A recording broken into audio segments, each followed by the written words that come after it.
This election is a crucial election for Kenya. First, because we had the last election we had in this country ended up with serious violence, taking us to the brink of civil war. And this election is supposed to be the gateway now to a new Kenya, where we leave behind that violence and move to a new country. And it's a first election as well under the new constitution.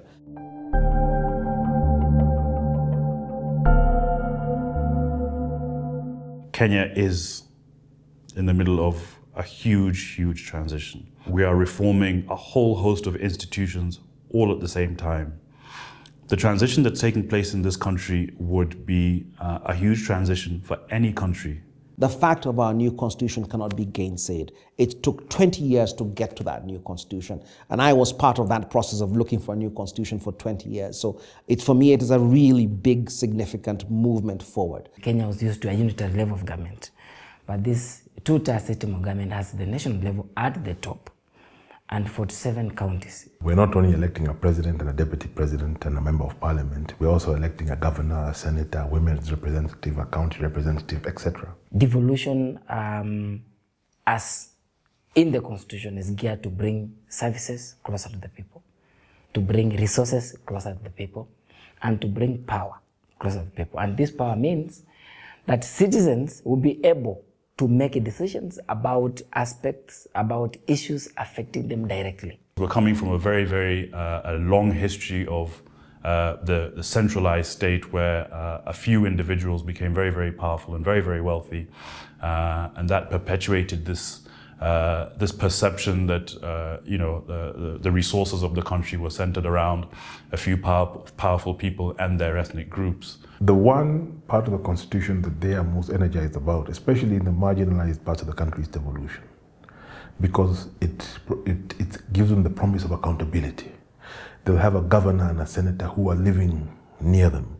They're not just electing MPs who go to far-off capital in Nairobi earning some of the highest salaries in the world and are totally unaccountable and display a very nauseating level of impunity.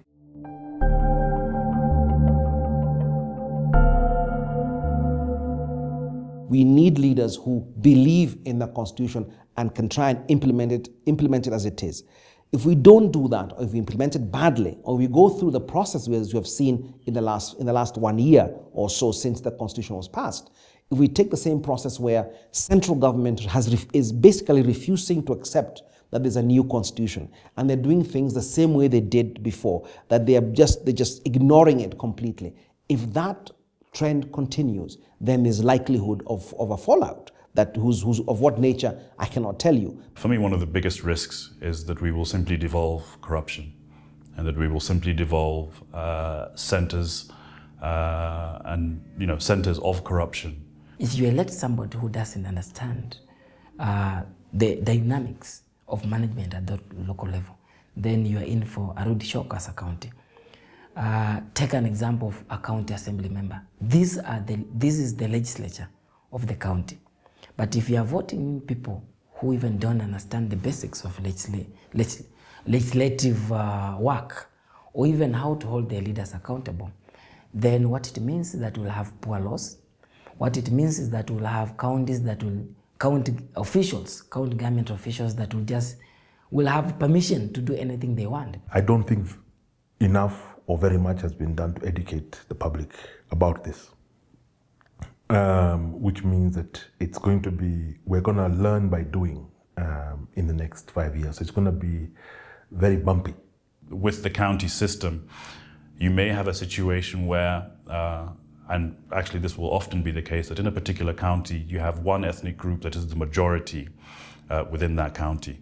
So those who are the minority within the county may not have access to these very resources or decision-making that has been devolved to the county level. This skewed misconception that the county will belong to the majority community and it is their turn to fill those positions to the exclusion of minority communities that reside within that county, and without taking into account the interest of the rest of the nation, could divide the country if not properly and systematically addressed. This devolution, if well managed, and this constitution, if implemented to the latter, to its spirit and its letter, there is stability is the only product of what will come out of it. We as Kenyans are going to have to make changes to this constitution, which is a template that we've borrowed from the West very much, and turn it inside out if we have to, and